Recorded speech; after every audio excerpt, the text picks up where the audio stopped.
अस्सलाम वालेकुम। आज हम पार्ट्स ऑफ स्पीच को एग्जांपल्स के साथ और एक इजी वे से समझने की कोशिश करेंगे।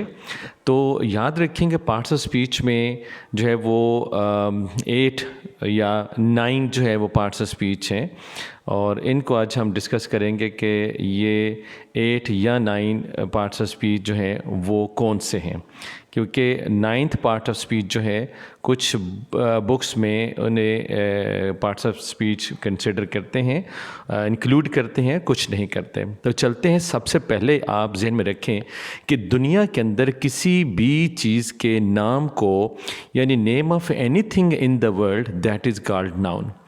अब नेम जो है वो दुनिया के अंदर या पर्सन होगा, कोई प्लेस होगी, कोई थिंग होगी, कोई आइडिया होगा, कोई एनिमल, कोई जानवर होगा। तो सिंपल आपने ये ज़हन में रखनी चीज़ कि किसी भी चीज़ के नाम को यानी नेम ऑफ एनीथिंग और you can say the naming word is called noun. For example persons, places, things, ideas are names of animals. These can be included in noun. Person के अंदर हम देखते हैं कि कोई बॉय है, टीचर है, मैन है, वुमेन है, फादर है, मदर है, ऑल दीज आर पर्सन्स। आप प्लेस में देखते हैं पार्क है, स्कूल है, यूनिवर्सिटी है, सिटी है, मोहल्ला है, कुछ भी नाम जगह का है दैट इज़ कॉल्ड प्लेस। और थिंक में बुक है, चेयर है, कॉपी है, नोटबुक है, ठीक है, कोई भी चीज़ जो हमें जो नज़र आती है, table, chair, that is think, that is noun.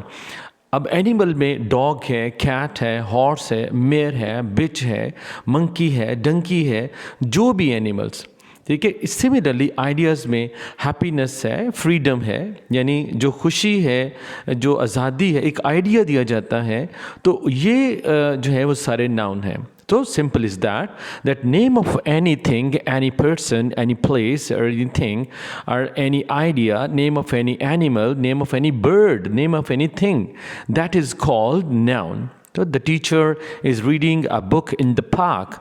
इस एग्जाम्पल में आप देखें टीचर भी एक नाम है, बुक भी एक नाम है और पार्क भी एक नाम है। तो इस सेंटेंस के अंदर हमें डिफरेंट नाउन जो है वो मिलते हैं। आई थिंक ये आपको क्लियर हो गया होगा। चलते हैं नेक्स्ट, आपने नेक्स्ट जो है वो पार्ट ऑफ स्पीच की तरफ, दैट इज़ वर्ब। अब वर्ब क्या है? एन एक्शन वर्ड, कोई भी काम हो रहा है, ठीक है, that is called action. Running है, जंपिंग है, रीडिंग है, स्माइलिंग है, लाफिंग है। तो लिंकिंग वर्ब क्या है? Linking verb be, seem, appear, ठीक है, ये लिंकिंग वर्ब है। फॉर एग्जांपल हम कहते हैं ही सीम्स हैप्पी, तो यहाँ पे से वो दिखाई देता है खुश।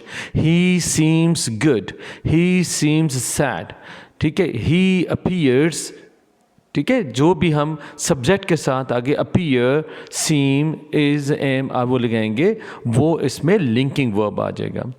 और जितने भी ये विल, वुड, शैल, शुड हैं ये हेल्पिंग वर्ब्स में जो है वो आ जाएंगे। For example she is running quickly, she is running quickly, तो क्विकली जो यहाँ पे रनिंग जो है वो एक्शन हो रहा है और ये इसको हम कहेंगे verb.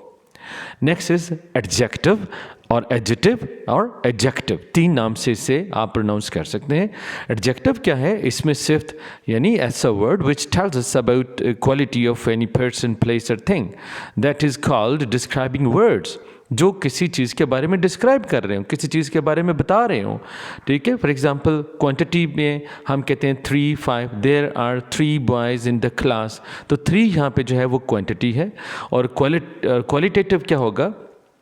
There is a big chair, हम कहते हैं कि the sky is blue, he is a happy boy. इसमें happy, big, blue, sad, red, black, all these are adjectives. Example हम लेते हैं the big red car is hers, हम simple भी कह सकते हैं द कार इज़ हर्ट्स, ये कार उसकी है। अब इसमें बिग जो है ये भी क्वालिटेटिव है यानी ये एडजेक्टिव है, रेड जो है ये भी क्वालिटी है यानी ये भी एडजेक्टिव है। अब हम मूव करते हैं नेक्स्ट, इसमें आप देखें एडवर्ब। एडवर्ब जो है वो क्या है? दैट इज़ मॉडिफाइंग वर्ब, कि एक ऐसा वर्ड है जो एडजेक्टिव को या वर्ब को या एडवर्ब को जो है वो मॉडिफाई करता है। इसमें एडवर्ब ऑफ टाइम होता है, adverb of place, adverb of manner, adverb of frequency. Time कैसे, for example he came to me yesterday, वो मेरे पास कल आया, तो येस्टरडे जो है that is time, that is adverb of time. Place, he is sitting here, वो बैठा हुआ है, कहाँ, here, here, there, in the ground, in the classroom, ठीक है, ये सारे जो प्लेसेस हैं ये एडवर्ब ऑफ प्लेस आ जाती है। He walks quickly, he speaks loudly, he speaks nicely, इस पे नाइसली, लाउडली, क्विकली जो है ये मैनर है, जिसे हम कहते हैं एडवर्ब ऑफ मैनर। अब फ्रीक्वेंसी में किस तरह आ जाएगा, फ्रीक्वेंसी यानी एक चीज़ के बारे में हमें उसकी बताते हैं कि इसकी जो है वो फ्रीक्वेंसी कितनी है। For example he comes to me often, या he often comes to me, he rarely visit to me, तो यानी रेयरली कभी कभार, ऑफन अक्सरोकात, तो वो हमारे पास आता है अक्सरोकात, यहाँ पे ऑफन लग जाएगा, वो हमारे पास कभी कभार आता है, यहाँ पे रेयरली लग जाएगा, ठीक है। तो she sings, she is subject, sings a verb, वो गाती है, वो कैसे गाती है, ब्यूटीफुली, नाइसली, मेलोडियसली, तो जो जिस मैनर से वो गाती है वो ब्यूटीफुली, मेलोडियसली, नाइसली, स्वीटली, वो एडवर्ब हो जाएगा, ठीक है। अब फिर सेंटेंस के हिसाब से हम लगाएंगे कि ये एडवर्ब ऑफ टाइम है, या एडवर्ब ऑफ प्लेस है, या एडवर्ब ऑफ मैनर है, एडवर्ब ऑफ फ्रीक्वेंसी है, कौन सा है। नेक्स्ट आ जाता है हमारे पास pronoun. Pronouns is a word which replaces a noun. For example ऐसा वर्ड जो नाउन की जगह हम यूज़ करते हैं। अगर मैं कहता हूँ Ali is my friend, Ali is my class fellow, Ali place with me, तो टाइम एंड अगेन एक ही नाम जब हम यूज़ करते हैं तो it does not look beautiful, ठीक है।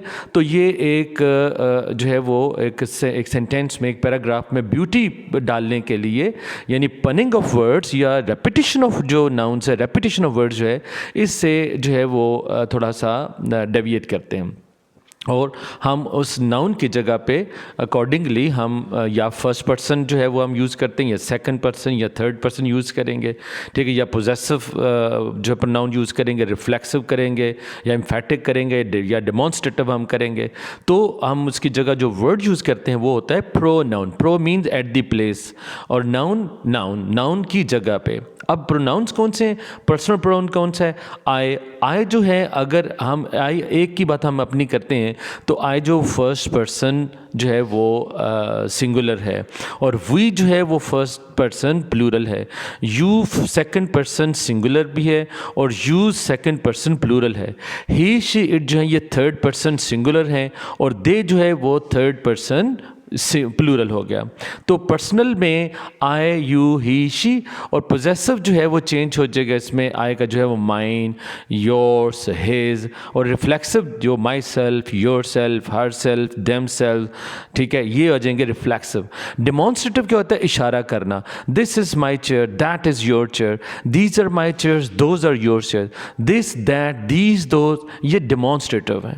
एग्जाम्पल क्या है, he gave the book to me, तो यहाँ पे ही जो है ये क्या हो गया, ये प्रोनाउन हो गया, ठीक है। She gave me a book, she हो गया, ये प्रोनाउन हो गया।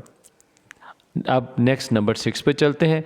नंबर 6 पे हमारे पास है प्रेपोजिशन, ठीक है, which show relationship between two nouns, और between one noun and pronoun, और बिटवीन टू प्रोनाउंस, ठीक है। अगर हमारे पास एक टेबल है, टेबल के ऊपर जो है वो एक बुक पड़ी है, तो हम कहते हैं किताब कहाँ है, किताब जो है वो टेबल पर है। अब किताब भी नाउन है और टेबल भी नाउन है, तो the book is on the table, तो लास्ट जो नाउन होगा या प्रोनाउन, उससे पहले वाला जो वर्ड होगा वो प्रेपोजिशन होगा, लेकिन जो लास्ट वाला प्रोनाउन या नाउन होगा वो शुरू वाले नाउन या प्रोनाउन से रिलेशनशिप जो है वो शो करता है। तो prepositions are those words which show location. For example, where is the thing, where is an object, where is for example, where is the book, book is on the table, book is under the table, book is in my hand, book is on my head। तो words जो direction show करते हैं, for example to, from, up, ये हो जाते हैं ये prepositions, ठीक है, ये direction show करते हैं। I am going to Islamabad, I am going to home, ठीक है, I am taking book from him, तो ये from, up, in, beneath, beside, into, of, under, beneath, all these are prepositions. See, for example, book is on the table, the book is in my hand, the cat is under the table. Next आ जाता है हमारे पास conjunction. Conjunction क्या है? एक ऐसा word, यानी ये junction पैदा करता है, ताल्लुक पैदा करता है, जो दो वर्ड्स को या दो सेंटेंसेस को आपस में जोड़ता है। ठीक है, ये कोऑर्डिनेटिंग हैं, वर्ड्स हैं, एंड है, बट है, और है। For example, Ali is playing and सालक इज़ रीडिंग ए बुक। यहाँ पे एंड जो है ये आ जाता है कोऑर्डिनेशन, ये आ जाता है कंजंक्शन। ठीक है, अब इसमें सबऑर्डिनेटिंग क्या, एक है कोऑर्डिनेटिंग, एंड, बट, और सबऑर्डिनेटिंग क्या है? Because, although, if. तो बिकॉज, ऑल दो, इफ़ जो सबऑर्डिनेटिंग है, ये क्यों लगाएंगे कि हम इसे एक इंडिपेंडेंट क्लास को सबऑर्डिनेटिंग क्लास के साथ हम जब जोड़ेंगे। ठीक है, I went to the store but they were closed. ठीक है, अब पहला जो सेंटेंस है वो जो दरमियान में बट है और दे वर क्लोज होना अलग सेंटेंस है और स्टोर पे जाना अलग सेंटेंस है। बट ने इन दोनों सेंटेंसेस को जोड़ दिया, इसको कहते हैं कंजंक्शन। अब हम चलते हैं, यहाँ पे आ जाता है हमारे पास इंटरजेक्शन। इंटरजेक्शन क्या है कि ये इमोशनल वर्ड्स हैं, ये हैप्पीनेस के भी हो सकते हैं और सैडनेस के भी हो सकते हैं और ये स्ट्रेंजनेस के भी हो सकते हैं। तो these are the words which show emotions. For example, oh, wow, ouch, bravo, hurray. Wow, that's amazing. ये और इसकी निशानी क्या है कि ऐसे वर्ड के साथ जो है वो उल्टा आई, यानी sign of exclamation, exclamatory sign आता है। और एक फुल सेंटेंस के बाद भी आ सकता है। हम कहते हैं what a country, what a beautiful scene, what a mountain. ठीक है, व्हाट अ क्लाउड। लास्ट हमारे पास आ गया है जिसको कुछ बुक्स में ऐड करते हैं, कुछ नहीं करते। वो क्या है? The articles. These are modifying nouns. ठीक है, आर्टिकल्स कौन से हैं? द, जो कि डेफिनेट आर्टिकल है, और ए एन जो है वो इनडेफिनेट है। The sun is shining. ठीक है, द जो है द सन इज़ शाइनिंग, ये इसमें दी जो है THE, इसने ये डेफिनेट जो है वो आर्टिकल लग गया। ए वहाँ पे लगेगा जहाँ पे कोई वर्ड AEIOU की साउंड से शुरू ना होता हो, और जो है वो एन ऐसे उस वर्ड के साथ लगेगा जो वर्ड AEIOU या AEIOU यानी वावल की साउंड देता हो। तो आई होप कि आपको ये जो पार्ट्स ऑफ स्पीच हैं ये इजी लैंग्वेज के अंदर जो है वो मैंने इनको एक्सप्लेन करने की कोशिश की है। आप इनको गो थ्रू करें, आप इनको अंडरस्टैंड करने की कोशिश करें और इन्हें इस्तेमाल करें, तो आपको काफ़ी इससे जो है वो बेनिफिट होगा। Thank you very much. अगर आपको ये वीडियो पसंद आई तो आप मेरे चैनल को सब्सक्राइब करें, बेल आइकॉन को प्रेस करें, वीडियो को लाइक करें, शेयर करें और कमेंट सेक्शन में कमेंट जो है वो ज़रूर करें। Thank you very much.